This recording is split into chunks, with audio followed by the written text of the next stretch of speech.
After being ruled by a non-elected government for almost a year, Bolivia is set to have elections on October 18th. These are the first elections that will be held since former President Evo Morales was ousted in a coup on November 10th last year. A US-backed government with Jeanine Áñez as interim president was installed in place of Morales' administration.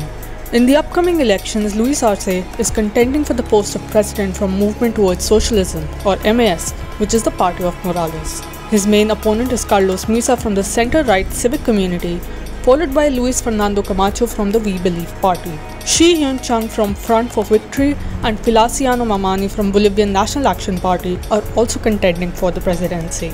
Most opinion polls, however, have declared Arce as the favorite and likely to win in the first round of polling.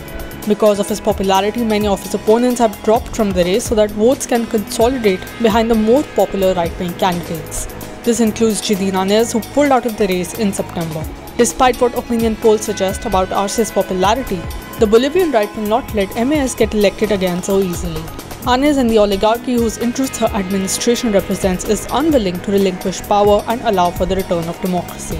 Elections have been postponed multiple times, and there has even been an attempt to annul the legal status of MAS in order to ban it from participating in the upcoming elections. This appeal made by far-right Senator Carmen Eva González was rejected by a Bolivian court. However, fears of interference in the election process are still strong. In the past few weeks, far-right paramilitary groups have carried out violent attacks against MAS supporters in different parts of the country. Luis Arce wrote in a statement, "Recent statements by de facto government authorities show that they won't give up on their attempts to obstruct the electoral process, to try to generate fear, and are now threatening the use of military force. I repeat, what other provocations are they willing to generate to derail the elections?" Arce has issued a call to the international community to observe the electoral process and the days following the elections in order to monitor the activities of the Bolivian right. The people of Bolivia fear that the ruling party will make use of all kinds of dirty tricks in order to steal the election from them, including blackouts during the counting of votes. Moreover, the ballots will be guarded by the same armed forces that supported the coup. 5 of the largest international missions that have been approved for election observation by Bolivian authorities include the European Union, the Carter Center, the Inter-American Union of Electoral Organizations, the Association of Electoral Organizations of South America, and the Organization of American States, or the OAS. It was the OAS and the EU which contributed significantly in the unleashing of the coup in Bolivia last year. Political scientists from the US closely studied the allegations of fraud in the elections made by OAS last year. They concluded that there was no fraud. Despite various flaws in the report from last year, the OAS has been given accreditation for observing the elections.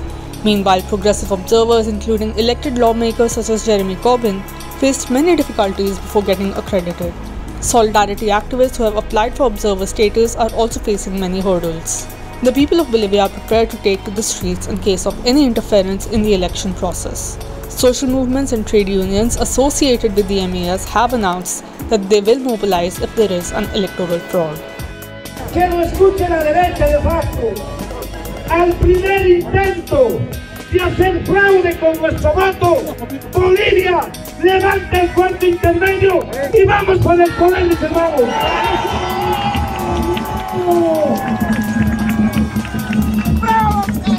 Así como dijo los hermanos Orlando, estamos en cuarto intermedio a nivel nacional, hermanos y hermanas. Cualquier momento, si provocan alguna irregularidad, levantamos el cuarto intermedio y el pueblo boliviano en las calles, pues recuperará el poder.